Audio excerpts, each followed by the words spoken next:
مانا مخی دغلتی و مولانا سے بیر خوندور بیان وکو چه خلق داسی بی ستاقتون داسی بی چه آغا زمون دا مسلمانانو پا زڑکی دا مسجد او دا مدرسے دغمین کمولو غاڑی صغیر مسلم انگریزان یہودیان عیسائیان داسی بی چه آغی دا مسلمانانو دا سینونا دا قرآن دا تعلیم ختم والغاڑی دا جناب محمد رسول اللہ صلی اللہ علیہ وسلم دا تعلیمات ختم والو دا پارا سنگ چی دا ربی علیہ السلام پا زمانے کی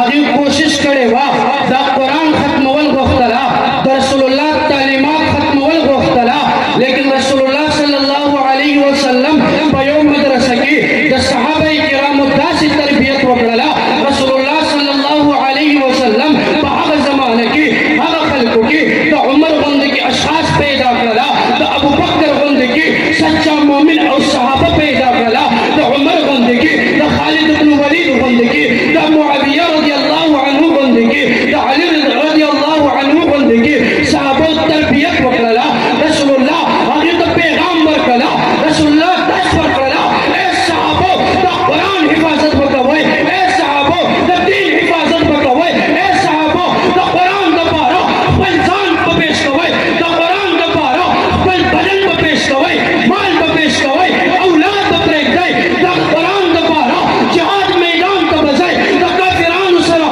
جہاد بکوئے جنگون بکوئے رسول اللہ دا آل سفریق پا مدرسہ کی ابو بکر غندی کسان پیدا کرا عمر غندی کسان پیدا کرا اللہ پسات قسم دا حمزہ رضی اللہ عنہ غندی کسان پیدا کرا جاگی دا قرآن دا دفاع دا پارا دا پل جان نظرانہ پیش کرا پل دا بدن ٹکڑے وکرلا لیکن دا قرآن دا تعلیمات و دفاعی وکرلا و انشاءاللہ منگا ہم دا قرآن دفاع کو انشاءاللہ منگا حقا قوتوں طویل غاڑو سوچی دا قرآن تعلیم ختم والغاڑی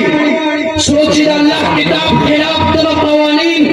پدی دنیا کی پدی سادلو مسلمانان دا بند پیش کا والغاڑی دا مسلمانان دا سیرونا دا قرآن تعلیم ختم ان کی خلق دا پیغام ورکو خبردار دا جناب محمد رسول اللہ پا زمانے کی ستاسو غندی کی مرافقینو اب یا حافظان دا قرآن مجید شہید کلا لیکن رب کعبہ کی قسم قرآن کی تعلیم ختم نہیں ہوئی اس کے بعد ابو بکر کے دور میں 1200 صحابہ کرام اور تابعین نے اس قرآن کے نام پر ختم نبوت کے نام پر رسول اللہ کی تعلیم کے نام پر اپنے جان کا نذرانہ پیش کیا ان 1200 صحابہ کرام اور تابعین میں 1200 صحابہ کرام میں سے 700 حافظ قرآن اور قرآن اور دین کے علماء تھے 701 مقام پر شہید ہونے کے بعد بھی کیا قرآن کی تعلیم ختم ہو گئی؟ سب